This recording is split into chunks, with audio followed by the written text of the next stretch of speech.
پاکستان کا زرعی شعبہ ایک بہت بڑے خطرے کی زد میں ہے، اور وہ خطرہ ہے موسمیاتی تبدیلی۔ لیکن سوچیں، اگر اس کا حل کہیں باہر نہیں بلکہ ہمارے اپنے کھیتوں میں ہی موجود ہو۔ آج ہم ڈاکٹر شہزادہ سہیل اعجاز کی تحقیق کی روشنی میں بارانی زمینوں کے لیے ایک انقلابی حل کو سمجھیں گے۔ تو چلیں دیکھتے ہیں کہ یہ سب کیسے کام کرتا ہے۔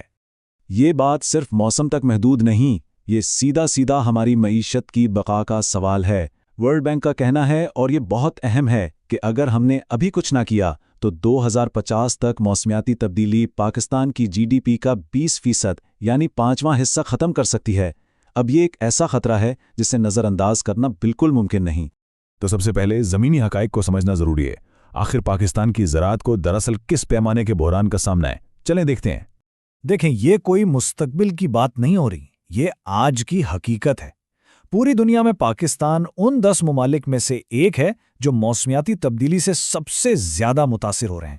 یہ ایک ایسی سچائی ہے جس سے منہ موڑنا ممکن ہی نہیں۔ اور جو اعداد و شمار ہیں وہ تو ایک بہت ہی تشویشناک تصویر دکھا رہے ہیں۔ پاکستان کا اوسط درجہ حرارت ابھی تک ½ ڈگری سینٹی گریڈ بڑھ چکا ہے، لیکن اصل تشویش کی بات یہ ہے کہ اس صدی کے آخر تک یہ اضافہ 4 ڈگری تک جا سکتا ہے۔ ذرا سوچیں، 4 ڈگری! اس کا ہماری فصلوں پر، ہمارے پانی کے ذخائر پر کیا اثر پڑے گا؟ تو مسئلہ تو بالکل واضح ہے، لیکن اس کی ایک وجہ ہمارے اپنے کھیتوں میں بھی چھپی ہے۔ جی ہاں، چلیں ایک ایسے روایتی زرعی طریقے پر نظر ڈالتے ہیں جو اب ہمارے لیے پائیدار نہیں رہا۔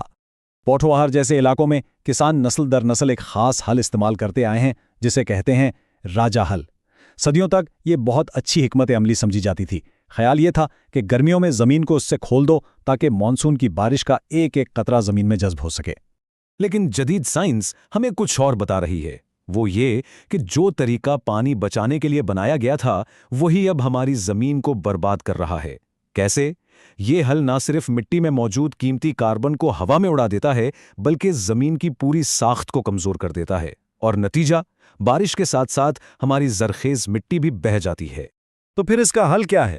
اچھا، حل کا پہلا حصہ ایک تکنیکی تبدیلی ہے، ایک ایسی تبدیلی جو ایک دہائی کی تحقیق پر مبنی ہے، اور وہ ہے ایک نئے قسم کا حل۔ چلیں ان دونوں کا فرق سمجھتے ہیں۔ جو روایتی راجہ حل ہے وہ زمین کی اوپری تہہ کو بالکل ایک کتاب کے صفحے کی طرح پلٹ دیتا ہے۔ اس سے کیا ہوتا ہے؟ زمین سیدھی ہوا اور پانی کے رحم و کرم پر آ جاتی ہے۔ لیکن اس کے بالکل برعکس جو چزل حل ہے وہ زمین کو پلٹتا نہیں بلکہ ایک سپنج کی طرح گہرائی تک نرم کر دیتا ہے تاکہ وہ اور زیادہ پانی جذب کر سکے۔ اس کی ساری خاصیت اس کی گہرائی میں ہے۔ یہ چزل حل 45 سینٹی میٹر تک نیچے جا کر مٹی کو نرم کرتا ہے۔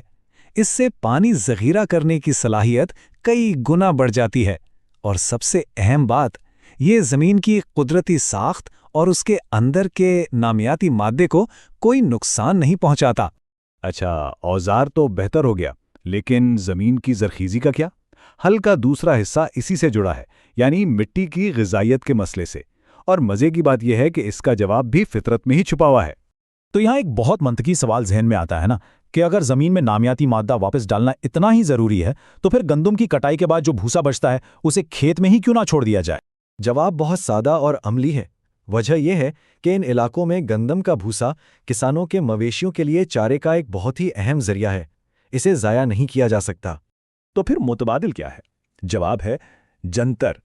یہ سمجھیں کہ یہ قدرتی کھاد ہے، اور اس کا طریقہ بھی بہت آسان ہے۔ مانسون کی پہلی بارش کے بعد اس کا بیج بو دیں۔ جب فصل تھوڑی بڑھ جائے تو اسے کاٹنے کے بجائے واپس زمین میں ہی ملا دیں۔ بس یہ زمین کو وہ ساری غذائیت واپس لوٹا دیتا ہے جس کی اسے ضرورت ہے۔ تو ہم نے اب 2 اہم چیزیں دیکھ لیں، ایک نیا اوزار اور ایک قدرتی کھاد۔ اب یہ سمجھتے ہیں کہ یہ دونوں مل کر ایک مکمل اور مضبوط نظام کیسے بناتے ہیں۔ اور یہ صرف کوئی نظریہ نہیں ہے۔ ڈاکٹر شہزادہ سہیل اعجاز کی دہائیوں کی تحقیق نے یہ ثابت کیا ہے کہ یہ کسانوں کے لیے موسمیاتی تبدیلی کے خلاف ایک آزمودہ اور کامیاب حکمت عملی ہے۔ تو جب چیزل ہل اور جنتر کی ٹیکنیک کو ملایا جاتا ہے تو ایک بہت ہی طاقتور نظام بنتا ہے۔ ایک طرف چیزل ہل زمین کی پانی جذب کرنے کی صلاحیت بڑھاتا ہے تو دوسری طرف جنتر اسے قدرتی خوراک دیتا ہے، اور نتیجہ کیا نکلتا ہے؟ بہتر مٹی کا کٹاؤ کم اور ایک پائیدار زرعی مستقبل۔ تو اس ساری بات کا خلاصہ کیا ہے؟ بہت سادہ ہے۔ روایتی